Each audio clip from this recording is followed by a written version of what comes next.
Hello and welcome to my class. आज हम discuss करेंगे इमर्जिंग मोड्स ऑफ बिजनेस, जो कि क्लास 11th का है।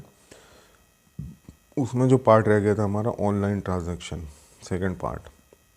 ऑनलाइन ट्रांजैक्शंस क्या हैं कि ऑनलाइन ऑफलाइन में एक फ़र्क है। ऑफलाइन वो होता है जो फिज़िकली होता है, मैनुअली होता है, और ऑनलाइन कोई भी काम होता है वो इलेक्ट्रॉनिकली होता है। अब उसमें फॉर्म है एक, जैसे कि बिज़नेस में उसमें मनी ट्रांजैक्शन की, ऑनलाइन ट्रांजैक्शंस। वैसे ऑनलाइन बहुत सारे ट्रांजैक्शंस हैं, बिल का ट्रांजैक्शंस होता है, मनी का ट्रांजैक्शन होता है, लेकिन हम यहाँ डिस्कस कर रहे हैं इमर्जिंग मोड्स ऑफ बिज़नेस के भी, जो टेक्नोलॉजी की वजह से, आईटी की वजह से बिज़नेस में जो है ई कॉमर्स आई है, हम उसको डिस्कस कर रहे हैं यहाँ पर। Online transaction refer the transaction taking place between the buyer and the seller it through internet from the point of buyer. It include 3 stages के ऑनलाइन ट्रांजैक्शन जो है 3 तरीके का होता है कस्टमर और बायर के, सेलर के बीच में, जो 3 स्टेज पे है। एक प्री स्टेज, एक प्री परचेज स्टेज होती है जिसमें जो है बायर सर्च करता है अपने प्रोडक्ट के लिए, जो भी रेलेवेंट प्रोडक्ट होता है उसको सर्च करता है, और सर्च करने के बाद में अपना एक डिसीज़न बनाता है और उसको ऑर्डर को प्लेस करता है। परचेज़ ऑफ ऑर्डर, उसको सेलेक्ट करने के बाद वो परचेज़ ऑर्डर करता है, और जो उसको अच्छे प्राइस पे मिलता है, मिलने के बाद में उसका पेमेंट करता है ऑनलाइन यूपीआई के थ्रू, या फिर इंटरनेट बैंकिंग के थ्रू, या फिर बहुत सारे पेमेंट मोड्स हैं, या ईएमआई पर। डिलीवरी स्टेज वो होती है जिसमें सेलर जो है बायर को टाइम देता है कि हम इतने टाइम में आपको डिलीवरी कर देंगे। ये 2 स्टेज जो हैं ऑनलाइन रिलेटेड हैं, जो प्री स्टेज है, प्री परचेज स्टेज और परचेज स्टेज। डिलीवरी स्टेज जो है ये किसी कोरियर कंपनी के थ्रू या किसी ट्रांसपोर्टेशन के थ्रू निभाई जाती है। Process of online online trading करने के लिए हमें क्या क्या रिक्वायरमेंट्स होती हैं। सबसे पहले हमें रजिस्ट्रेशन कराना पड़ता है, जैसे जीएसटी रजिस्ट्रेशन, शॉप का रजिस्ट्रेशन, हमें प्लेस का रजिस्ट्रेशन। इसमें जो गवर्नमेंट के नॉर्म्स हैं उनको हमें सबसे पहले फॉलो करना पड़ता है। Placing an order, after browsing the online store the buyer place and the order by picking the dropping the items at the shop cart. Shop cart is the online record of all items that the buyer has chosen. के मतलब कि जिस तरीके से उसको जो है एक अपनी वेबसाइट पे, अपनी उस पे अपने प्रोडक्ट को लिस्ट करना पड़ेगा, जो भी उसको प्रोडक्ट बेचने हैं। ये इसमें ऑनलाइन प्रोसेस में बहुत थोड़ा सा इसका एक प्रोसेस है, इसमें कोई फिज़िकल रिक्वायरमेंट नहीं है, सिर्फ इमेजेस की ज़रूरत होती है, सर्विस की ज़रूरत है। बेसिकली ये सर्विस डिपेंडेंट बिजनेस है। पेमेंट मैकेनिज़्म को हमें चूज़ करना पड़ेगा कि हम कौन कौन सा पेमेंट जो है चूज़ कर रहे हैं लेने के लिए। कैश ऑन डिलीवरी होता है आजकल एक किसी भी प्रोडक्ट पे, कि आपको जब प्रोडक्ट डिलीवर हुआ हो तब आपको कैश देना पड़ता है। चेक के थ्रू भी पेमेंट होता है। चेक जो होता है बैंक की तरफ से जो एक पेपर इशू किया जाता है उसको चेक कहते हैं। Net banking transfer, NEFT, RTGS और नेट बैंकिंग, ये सब जो है, आरटीजीएस अलग है इसमें, एनईएफटी अलग है, लेकिन नेट बैंकिंग जो है एक सुविधा मिलती है अपने कस्टमर को बैंक की तरफ से, उसकी तरफ से। क्रेडिट और डेबिट कार्ड, किसी से हम क्रेडिट कार्ड भी इशू करा लेते हैं, जैसे बजाज फिनसर्व हुआ आजकल क्रेडिट कार्ड दे रहा है, ये डेबिट कार्ड हुआ, जो हमारे पास एटीएम कार्ड होते हैं उनके थ्रू भी हम ऑर्डर परचेज़ कर सकते हैं। डिजिटल कैश, जैसे कि इलेक्ट्रॉनिक करेंसी होती है, बहुत सारे उसमें आजकल चल रही है, जैसे हम नॉर्मली उसको डिजिटल कैश कहते हैं, ई मनी कहते हैं, इलेक्ट्रॉनिक कैश कहते हैं, इलेक्ट्रॉनिक करेंसी कहते हैं, डिजिटल मनी कहते हैं, डिजिटल करेंसी कहते हैं। बहुत सारी कंपनीज जो है यूपीआई से भी पेमेंट करती हैं, जो यूपीआई मेथड है। Security risk problem and the risk in E business, इसमें बहुत सारे सिक्योरिटी भी होती हैं, रिस्क भी फैक्टर्स होते हैं। कभी कभी गलत जगह पेमेंट चला जाता है, कभी कभी पेमेंट कहीं और चला जाता है, वापस नहीं आता, कभी कभी ऑर्डर गलत जगह चला जाता है, कभी कभी प्रोडक्ट गलत जगह डिलीवर हो जाता है।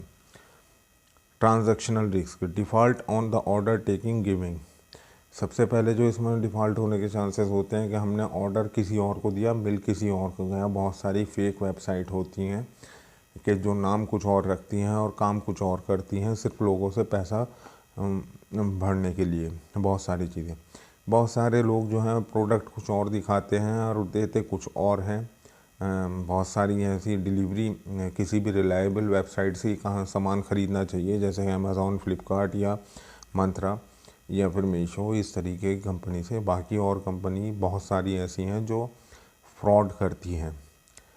डिफ़ॉल्ट ऑन डिलीवरी, बहुत सारे दफ़ा ऐसा होता है कि ऑर्डर दे दिया और ऑर्डर जो है जिसमें एड्रेस लिखा हुआ है वो गलत लिखा हुआ है, या डिलीवरी मैन किसी और को वो ऑर्डर प्लेस कर गया, आपने पेमेंट पहले कर रखा है, तो कोई उसको रिसीव कर लेता है बगैर कुछ बताए कि हाँ ये हमारा नहीं है, आप ले करके बैठ जाता है। डिफ़ॉल्ट ऑन पेमेंट, जब पेमेंट करते हैं तो पेमेंट के भी बहुत सारे जो हैं उसमें गलतियां हो जाती। To avoid the this risk the seller must verify the detailed of the buyer during the registration, should also confirm the order and realization of payment. Example, seller can verify the detail registration from the cookies which provide the information like the consumer name, address and the previous purchase order record and the caller ID in telephones and the secure payment. Seller should ensure the credit limit of the buyer in case of the payment through the credit card before making delivery. बहुत सारे buyer को जो है अपने inspection होते हैं उसके through से, जो कि वो करते हैं कि इसका पहले का ऑर्डर कैसा है, पहले का पेमेंट कैसा है, इसका पहले नाम, इसका कॉलर आईडी, इसका टेलीफोन नंबर, इसका एड्रेस, वो सब चीज़ें जो है बायर कलेक्ट करता है, तभी उसको आगे प्रमोट करता है। Data storage and transmission risk, सबसे बड़ा इसमें आता है vital information under seize. Hacking होती है इसमें कि डाटा इतना स्टोर करने में दिक्कत आती है कि बहुत सारे लाखों कस्टमर हो जाते हैं, उनका डाटा मेंटेन करना, उनका कभी कभी कुछ गलत हुई हो जाता है, हैकिंग हो जाती है, कोई वेबसाइट हैक कर लेता है और गलत इन्फॉर्मेशन उसमें डाल देता है, पैसे वैसे उड़ाने के लिए हैकिंग करते हैं या किसी का बिजनेस डाउन करने के लिए। Threat to the intellectual property and private risk, as internet is an open space, it is difficult to protect the data available on the internet. The data may be copied and used for the personal gain. These are also chances of receiving the junk emails and advertising promotional on the basis of the data furnished on online transaction. बहुत सारी दफ़ा हमारी जो है सारी information online के through काफ़ी सारी कंपनीज़ के पास चली जाती हैं। हमारा फ़ोन नंबर, हमारा फ़ोटो, हमारा ईमेल एड्रेस, हमारा नॉर्मल एड्रेस, हमारा सब कुछ, व्हाट्सएप नंबर भी उसी पे होता है, ये सब चीज़ें चली जाती हैं। तो इससे क्या करता है, बहुत सारी कंपनी डाटा इकट्ठा करती हैं और किसी और कंपनी को बेच देती हैं, लीक कर देती हैं, पैसे ले लेती हैं उनसे, जिससे कि वो दूसरी कंपनी जंक ईमेल्स और बहुत सारे ऐड, बहुत सारी कॉल्स करने लगती हैं। तो इस तरीके से हमें एक ये भी रिस्क होता है कि हमारी जो पर्सनल लाइफ में डिस्टर्बेंस होता है, तरह तरह की कॉल, तरह तरह के मेल आते हैं, वो गलत हो जाता है।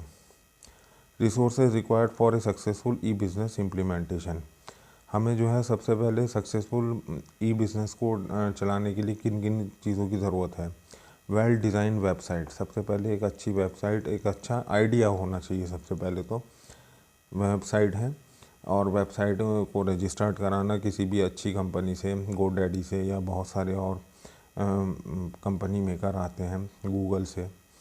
वेल डिज़ाइन वेबसाइट जो होनी है हमारे चाहिए, अप्रोच में होनी चाहिए, दिखनी चाहिए, उसमें कंटेंट अच्छा होना चाहिए। एडुकेट कंप्यूटर हार्डवेयर, हमें सबसे पहले हमारा कंप्यूटर हार्डवेयर भी बहुत अच्छा, एडवांस, स्पीडली और मेमोरी को रखने वाला होना चाहिए। टेक्निकली क्वालिफाइड मैन पावर, इसमें हर कोई जो है वही टेक्निकली इंसान ही काम कर पाएगा, क्योंकि टेक्नोलॉजी को जो समझ सकता है, जो आईटी पे काम कर सकता है, वही बंदा इसमें जो स्पेशलाइज्ड होगा वही काम कर पाएगा, जो सब चीज़ों को बारीकी से समझ ले। क्योंकि इसमें एक बहुत नॉर्मल लोगों को तो सिर्फ बेसिक कंप्यूटर ही ऑपरेट करना आता है, बेसिकली हमें आता है कंप्यूटर ऑपरेट करना, लेकिन हम टेक्निकली उसको ऑपरेट नहीं कर सकते।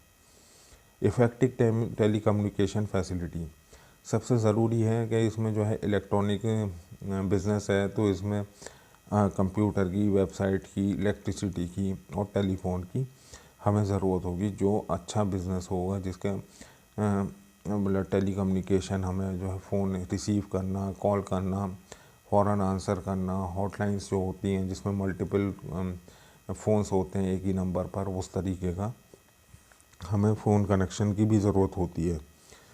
System of receiving payment, business enterprises must have the adequate arrangement with the banks and the other agencies to receive the payments of the or the sales of goods and services and making refund in case of the excess payment। कि जब हम हमारे पास जो है एक बेहतरीन payment system होना चाहिए, जो चाहे बैंकिंग के थ्रू या किसी और एजेंसी के थ्रू होता है, जिसमें जो है पेमेंट लेना और देना और एक्सेस ज़्यादा पेमेंट आ जाए तो उसको वापस भी करना होता है। ये भी एक नॉर्म्स है। जैसे कि आप इंडिया मार्ट से कोई सर्विस परचेज़ करते हैं तो इंडिया मार्ट वाले अगर वो उनको रिलेवेंट नहीं लगता तो विद इन 7 डेज़ वो पैसे वापस कर देते हैं। जो कंपनी खुद इंडिया मार्ट है, इंडिया मार्ट के बायर की बात नहीं कर रहा, इंडिया मार्ट के बायर भी बहुत सारे फ्रॉड करते हैं। तो होप डाउन के ये हमारा आज का जो इमर्जिंग मोड्स ऑफ बिज़नेस का ऑनलाइन ट्रांजैक्शन, इसका पार्ट पूरा हो गया जितना था इसमें। अब हम आउटसोर्सिंग करेंगे अगली वीडियो में। Thank you very much.